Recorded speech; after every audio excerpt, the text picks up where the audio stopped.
Assalamualaikum warahmatullahi wabarakatuh.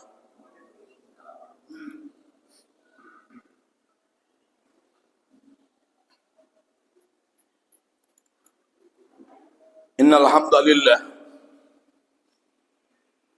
nahmaduhu wa nasta'inuhu wa nastaghfiruh wa na'udzu billahi min syururi anfusina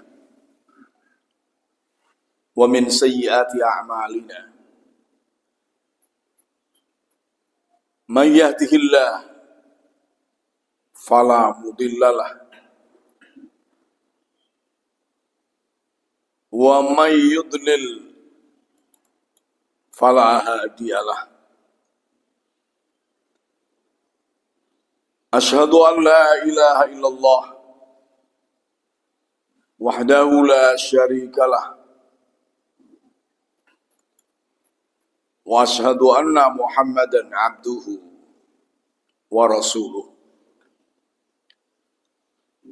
Allahumma salli ala Muhammadin wa ala alihi wa ashabihi ajma'in. Amma ba'd. Bapak-bapak, ibu-ibu dan saudara-saudara sekalian, rahimakumullah. Alhamdulillah, segala puji dan syukur selalu kita panjatkan ke hadirat Allah Subhanahu wa ta'ala. Salawat dan salam semoga terus tercurahkan kepada Nabi kita Muhammad sallallahu alaihi wasallam, keluarganya, para sahabatnya, dan umatnya yang setia mengikuti sunnah-sunnahnya. Di antara sekian banyak nikmat adalah pada pagi ini kita bisa melaksanakan ibadah berupa sholat subuh dengan berjamaah, kemudian mengkaji agama Allah, yakni mengkaji Al-Quran dan hadis Rasulullah sallallahu alaihi wasallam. Dan pada kajian kali ini kita membahas bulan Ramadan. Kita jadikan bulan Ramadan sebagai bulan evaluasi dan peningkatan takwa kita kepada Allah Subhanahu wa ta'ala. Tidak hanya sekedar mengevaluasi saja, tapi setelah dievaluasi, diperbaiki mana yang kurang, ditambal mana yang sudah baik, kita tingkatkan kebaikannya. Karena takwa adalah modal utama yang akan kita bawa mati. Allah berfirman, wa tazawwadu fa inna khairuz zati taqwa. Dan berbekalah kalian, sesungguhnya sebaik-baik bekal adalah takwa, yakni takwa kepada Allah Subhanahu wa ta'ala.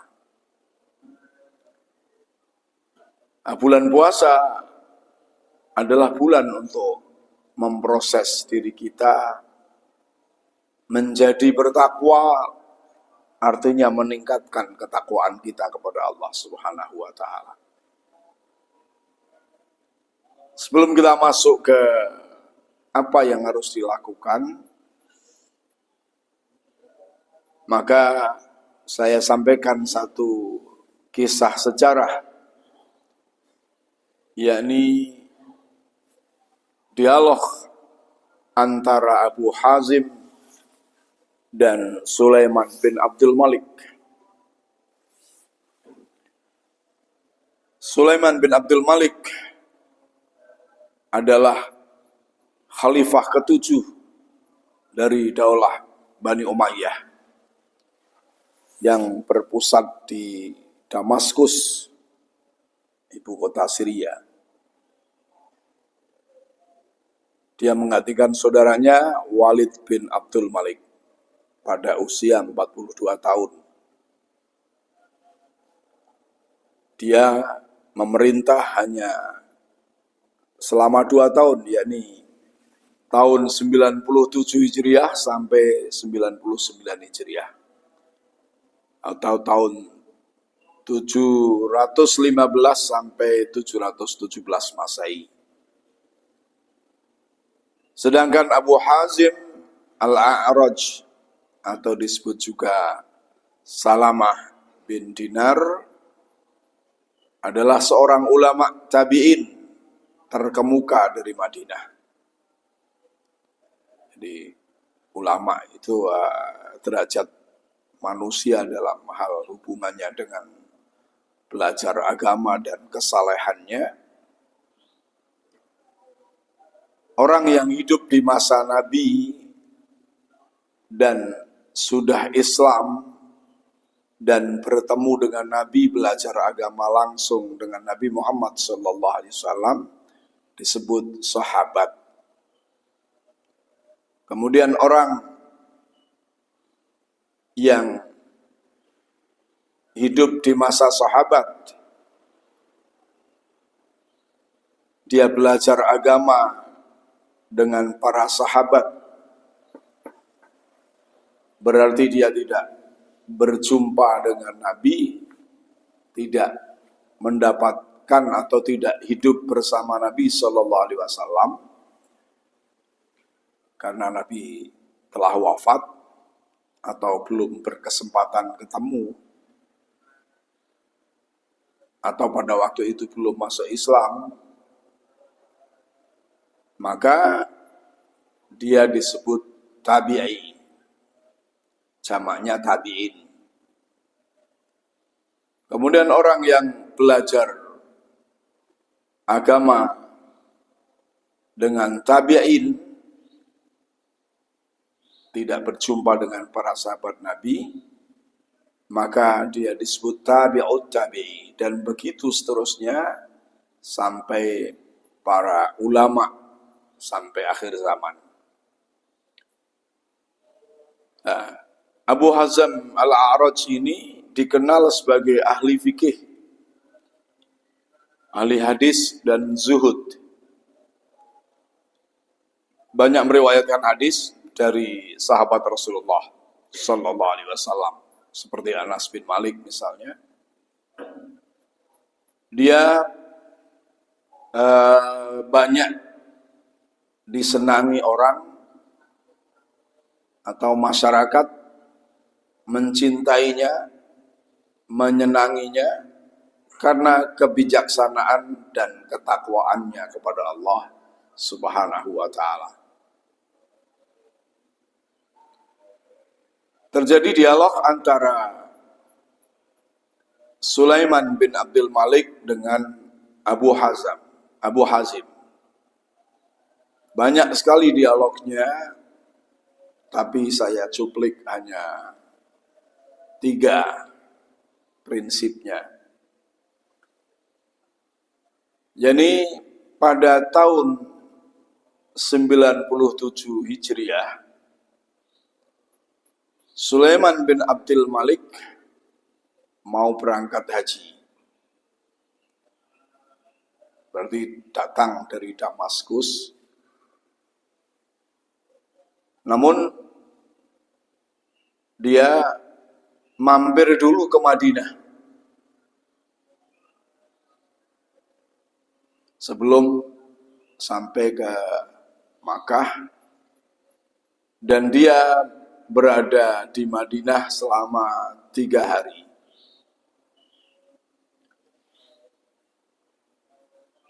Saat dia ada di Madinah,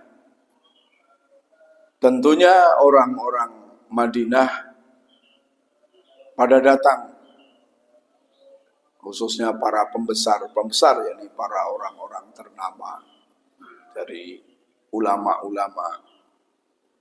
Itu datang menemui Sulaiman bin Abdul Malik karena dia adalah khalifah.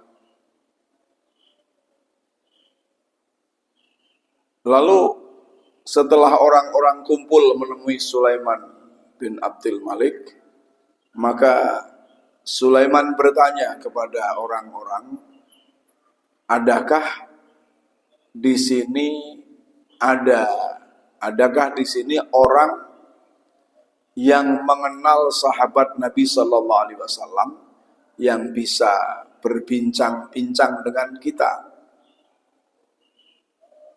Berarti adakah di sini seorang tabi'i yang dapat berbincang-bincang dengan kita?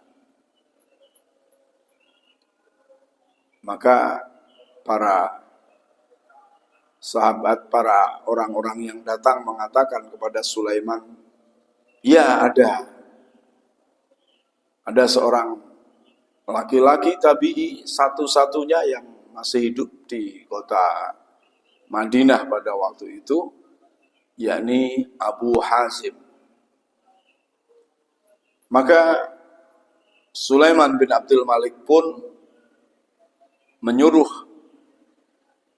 pegawainya untuk memanggil Abu Hazim, karena yang lain datang semua, kok Abu Hazim nggak datang. Ketika Abu Hazim datang menemui atau setelah dipanggil dan datang ke hadapan Sulaiman bin Abdul Malik, maka Sulaiman bin Abdul Malik marah. Dengan nada yang tinggi dia mengatakan, ya Aba Hazim, ma hadzal jafa. Wahai Abu Hazim, kenapa perangaimu begitu kasar? Qal, maka Abu Hazim menjawab, kasar yang bagaimana? Wa ayu jafa'in ra'aita minni.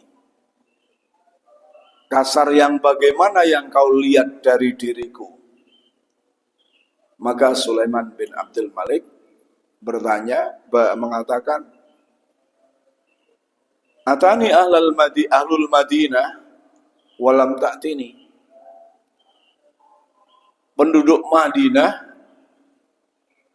menemui aku semuanya, karena aku seorang khalifah, datang orang berduyun-duyun menemuiku.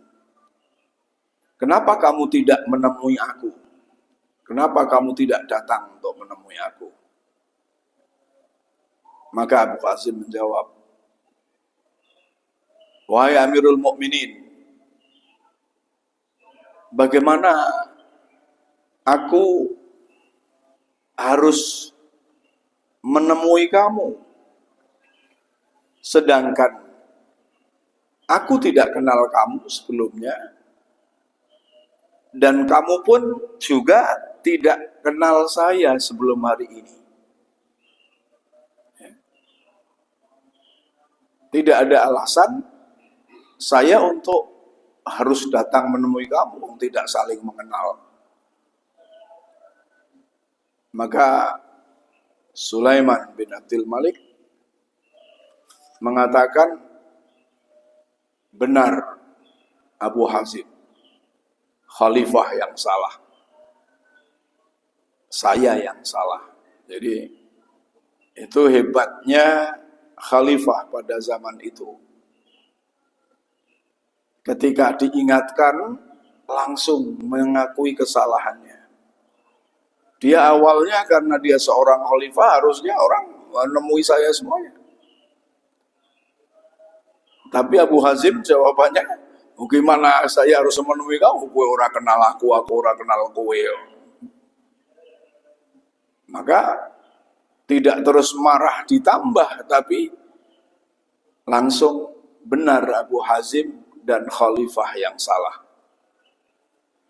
Barangkali kalau pejabat sekarang tidak usah tingkat presiden, wali kota saja kalau digitukan, marahnya bukan main. Bisa jadi diusir. Lalu setelah itu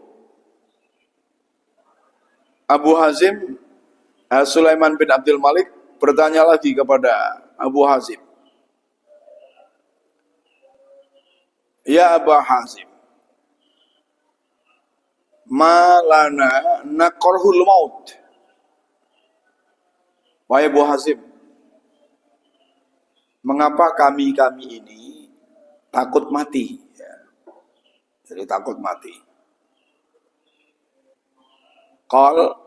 Maka Abu Hazim menjawab, li'annakum akhrabtum akhiratakum wa ammartumud dunya fakarihtum an tantaqilu minal umari minal umran ilal khurab. Sebabnya kalian takut mati karena kalian telah menghancurkan, merobohkan akhirat kalian dan membangun bermegah-megahan dunia kalian, atau memegahkan dunia kalian. Maka kalian tentunya menjadi enggan, tidak mau untuk berpindah dari kemegahan menuju kerusakan atau kehancuran. Itu manusia, umum manusia, barangkali kita semuanya juga. Artinya ketika manusia ini hidup hanya yang dipikirkan dunia saja, maka akhirnya akan takut untuk menghadapi kematian. Karena akhiratnya belum dibangun. Kalaulah sampean punya rumah yang bagus, yang indah, yang nyaman, satunya, kemudian yang satunya rumah yang tidak nyaman, jelek, pengap, maka otomatis tidak akan mau untuk berpindah dari rumah yang megah, yang nyaman, yang bagus tadi menuju rumah yang pengap itu. Begitu pula kita. Kalau dunia kita ini yang terus diupayakan, semua kemampuan kita untuk dunia, maka takut untuk mati. Ya. Tapi kalau kita sudah membangun pula untuk akhirat, ya sudah diserahkan kepada Allah. Sudah bertobat, sudah beribadah dengan sebaik-baiknya, sudah bersedekah, sudah mencari ilmu agama, semuanya sudah kita lakukan dengan maksimal, maka kapanpun dipanggil oleh Allah sudah tidak ada masalah, karena sudah merasa ada bangunan di sana yang baik, ya. Maka Sulaiman bin Abdul Malik pun berkata, "Sodaqtah, benar kamu Abu Hazim." Hanya membenarkan. Dan kita pun juga membenarkan kalau kita sudah banyak mengamal, berbekal untuk mati, ya siap untuk mati. Lalu kemudian Sulaiman bin Abdul Malik bertanya lagi, "Fakaifal qudum 'ala Allah azza wa jalla ghadan?" Yani, wahai Abu Hazim, bagaimana sih orang ketika akan menghadap kepada Allah azza wa jalla? Ya. Menghadap kepada Allah azza wa jalla berarti ya mati. Bagaimana keadaan orang yang mau mati? Maka Abu Hazim menjawab, "Ammal muhsin fakal ghaibi yaqdumu ala ahli." Orang yang berbuat baik, orang yang baik, orang yang sudah mempunyai bekal tadi, bekal untuk pulang, itu dia bagaikan orang yang dalam perantauan, merantau, karena dalam hadis Rasulullah juga dikatakan, kun fid dunya ka'annaka gharibun aw 'abiru sabil. Jadilah kamu di dunia ini seperti seorang perantau atau orang yang menyeberang jalan. Ya, orang yang sudah punya persiapan tadi, yang mukmin, muhsin, ya, maka seperti perantau yang pulang kembali ke keluarganya.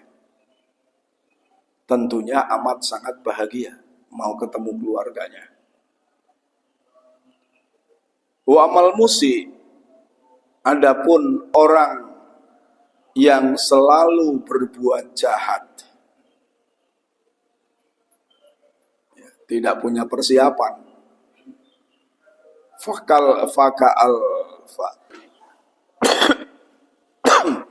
fakal abiki,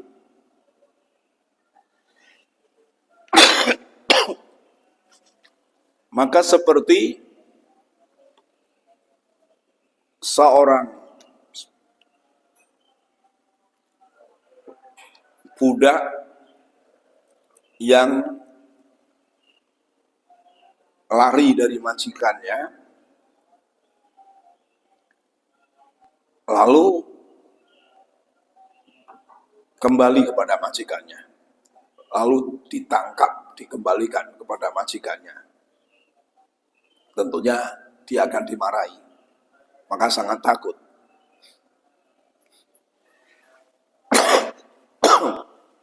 Maka ketika itu Sulaiman bin Abdul Malik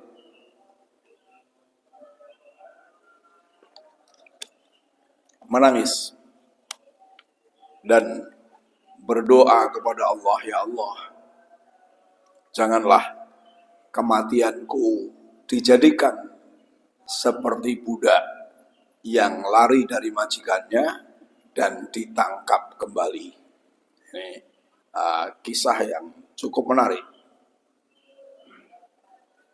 Dari kisah ini dapat kita ilustrasikan lebih tegas bahwa orang yang mau mati, ya, orang yang diambang kematian,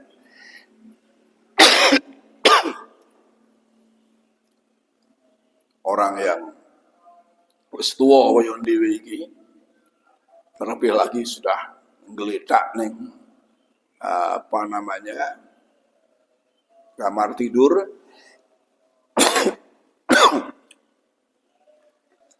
maka ada dua keadaannya. Yang pertama, seperti perantau yang dipanggil pulang ke kampung halamannya untuk menyaksikan hasil kirimannya yang sudah dibuatkan rumah yang bagus dengan tanaman yang indah, bangunan yang indah, taman dan sebagainya. Atau kita misalkan seperti orang merantau, TKI misalnya, TKW yang ke Saudi atau ke Korea atau ke Malaysia atau kemana lah. Dia uangnya dikirimkan ke rumah.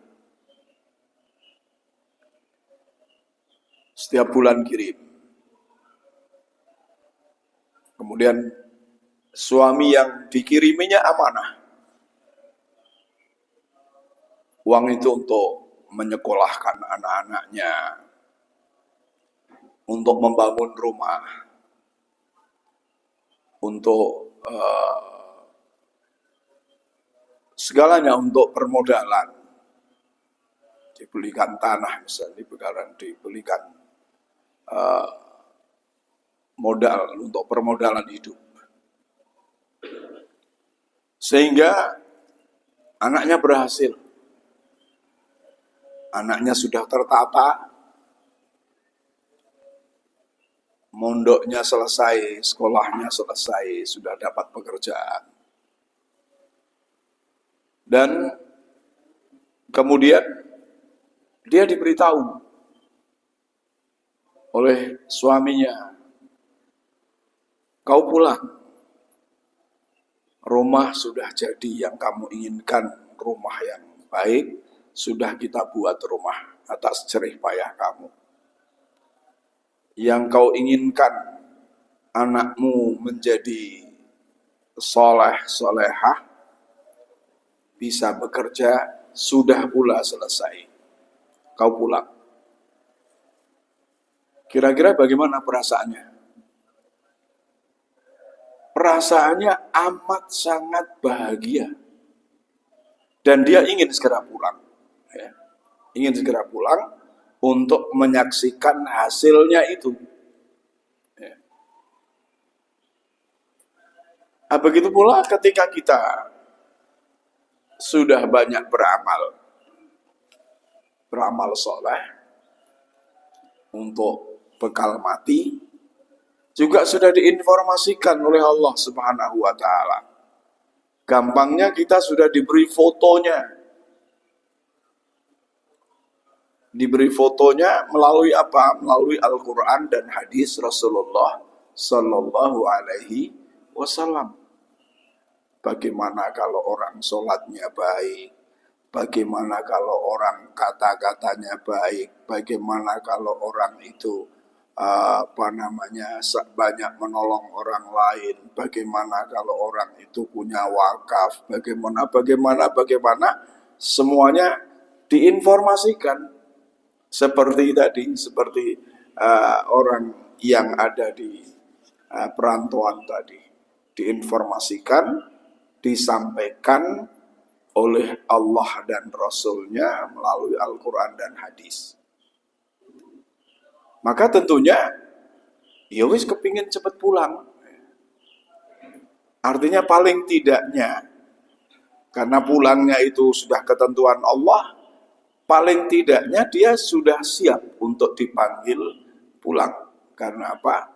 Karena sudah ada bekal yang ditunggu, yakni bangunan yang ditunggu di alam kubur sana. Adapun yang kedua, yakni adalah seperti penjahat yang lari dari penjara, kemudian dia tertangkap kembali. Ia akan diseret, disiksa, dilemparkan dengan kejam ke tempat semula. Disiksa oleh polisi, disiksa oleh sipir penjara, disiksa oleh konco-konco nenek penjara karena dia lari dari penjara. Maka dapat dibayangkan betapa takut dan ngerinya perasaan orang itu ketika sudah lari dari penjara kemudian tertangkap kembali oleh polisi.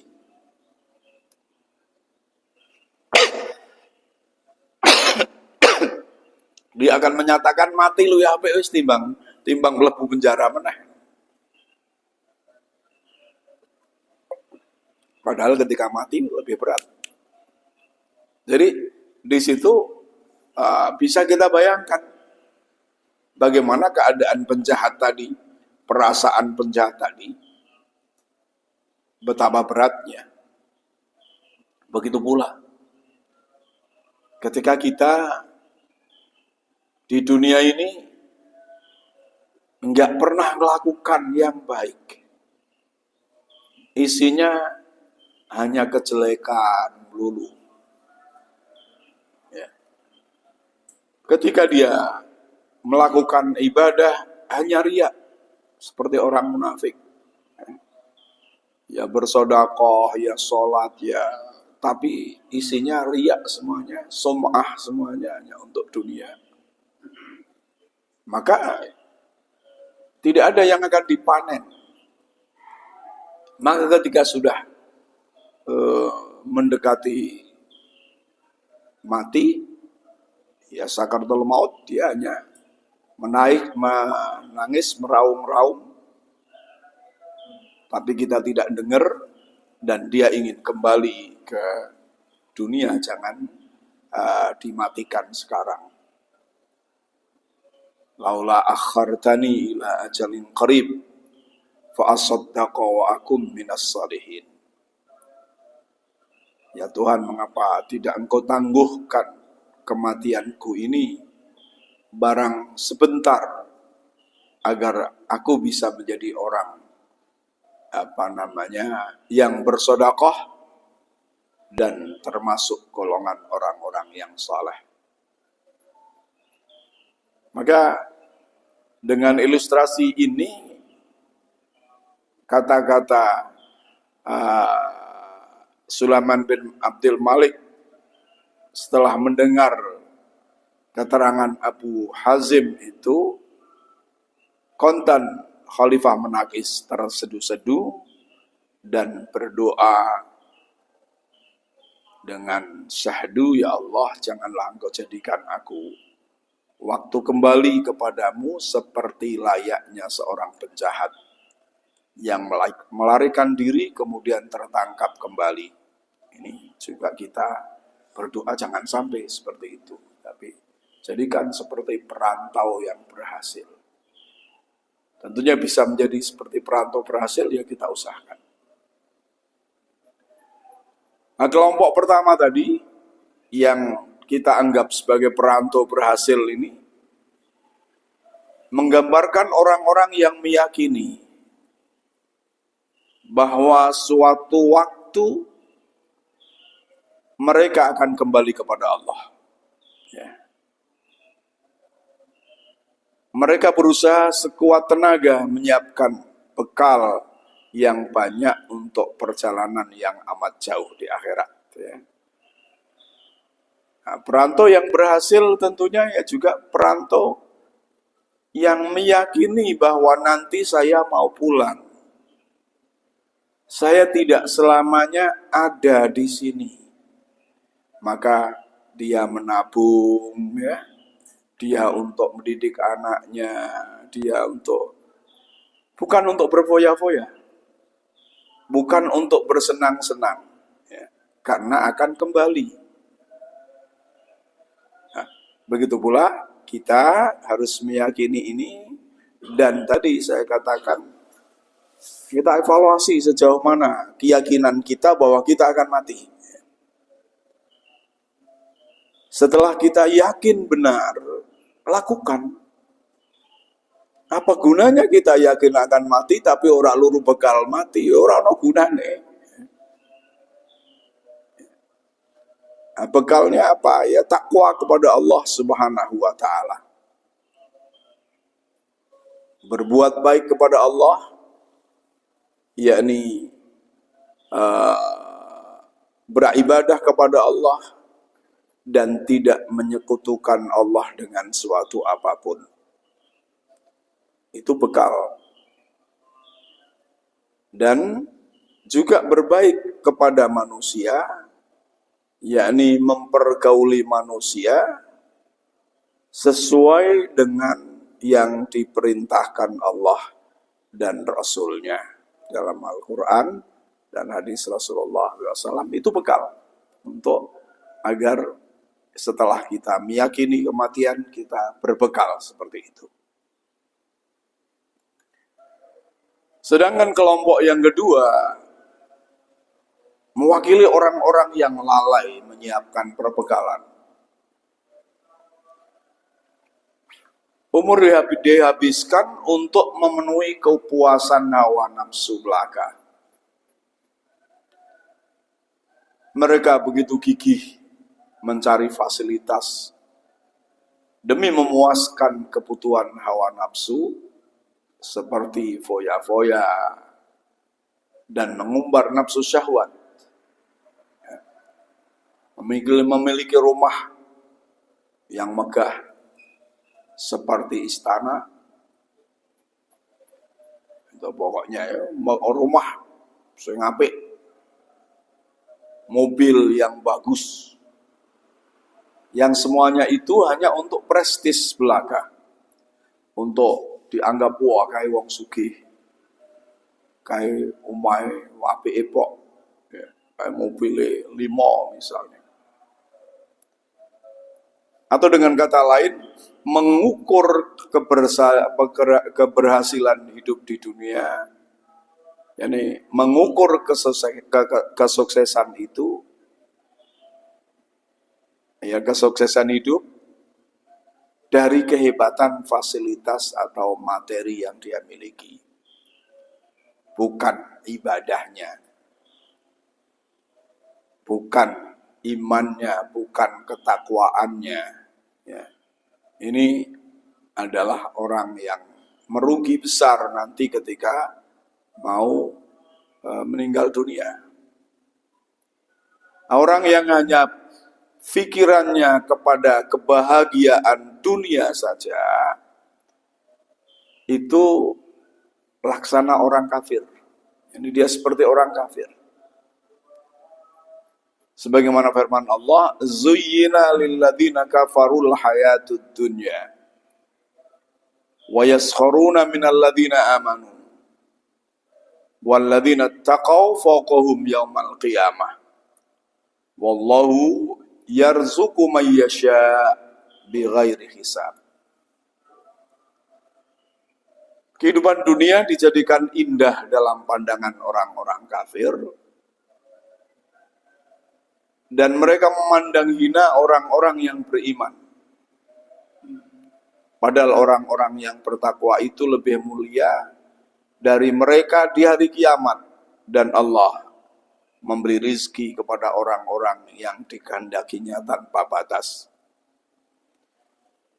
Juga wa idh qala Ibrahim, Rabbij'al hadzal balada, Rabbij'al hadza baladan amina. Warzuq ahlahu minas samarat man amana minhum billahi wal yaumil akhir. Qala wa man kafara fa umatti'uhu qalilan summa tarruhu ila adzabin nar wa bi'sal masir. Dan ingatlah ketika Ibrahim berdoa, ya Tuhanku, jadikanlah negeri ini negeri yang aman sentosa, dan berikanlah rizki dari buah-buahan kepada penduduknya yang beriman di antara mereka kepada Allah dan hari kemudian.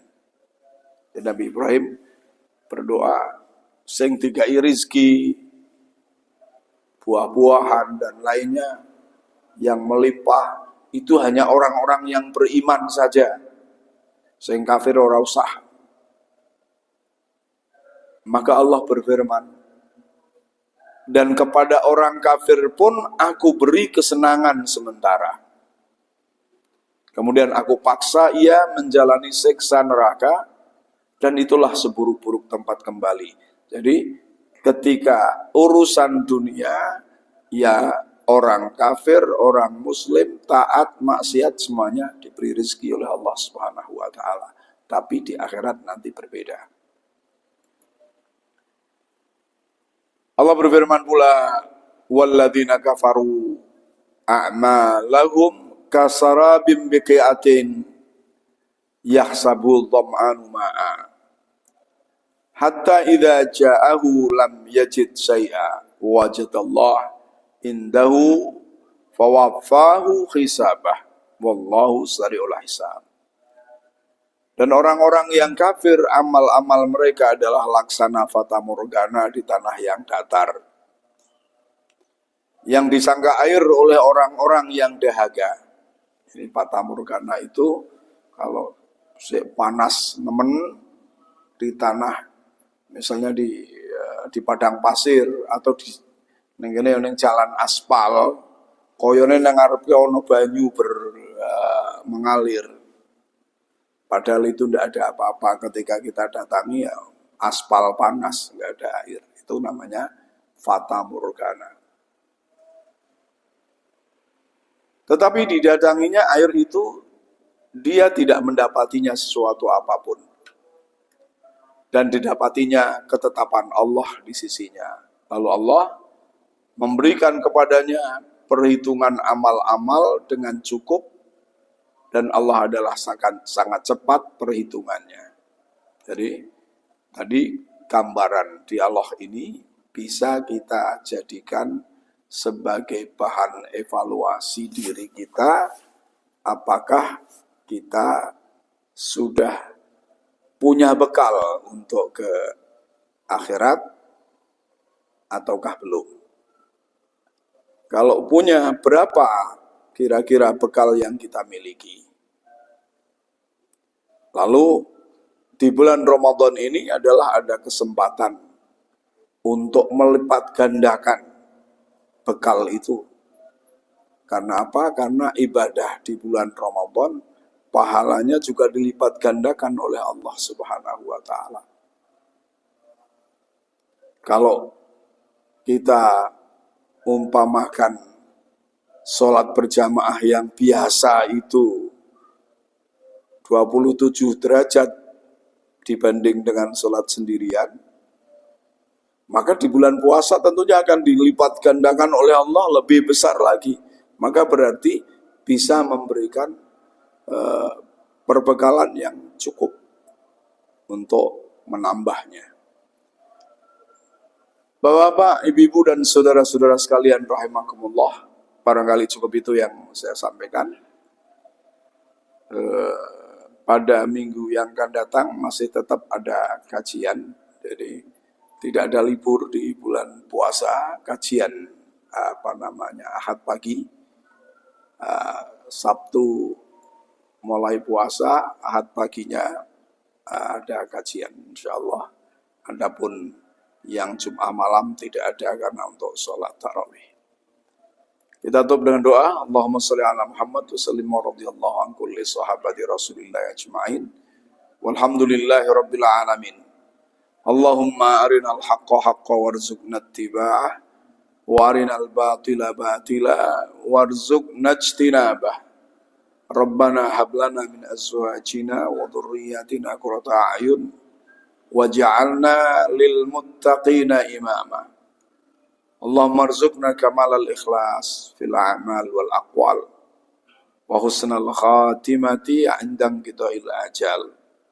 Rabbana atina fid dunya hasanah wa fil akhirati hasanah wa qina adzaban nar. Subhana rabbika rabbil izzati 'amma yasifun. Wassalamun 'alal mursalin walhamdulillahi rabbil alamin.